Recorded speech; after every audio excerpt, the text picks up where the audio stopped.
Good day, sir, madam. My name is May Karen Saliban Pupil, a Filipino. My religion is Christian. I am 32 years old. I am single. I have one brother and one sister.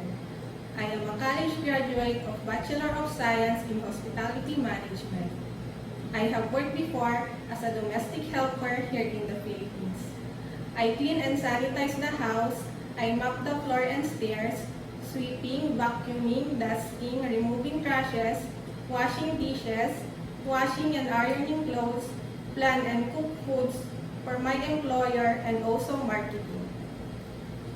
I am willing to learn how to cook Chinese dishes and how to speak Mandarin language. I also taking care of children. I assist them to take a bath and assist them to change their clothes. I cook and prepare nutritious foods and snacks and give them vitamins and medicines if necessary based on the doctor's advice. I play with them and I sing them a nursery song like, if you're happy and you know it, clap your hands. If you're happy and you know it, clap your hands.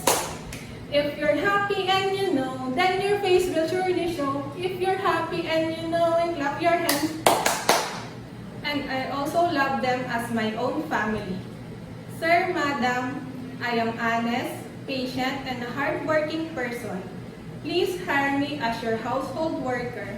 I will promise I will do my duties and responsibilities, and I will finish my 2 years contract. Thank you so much, and God bless.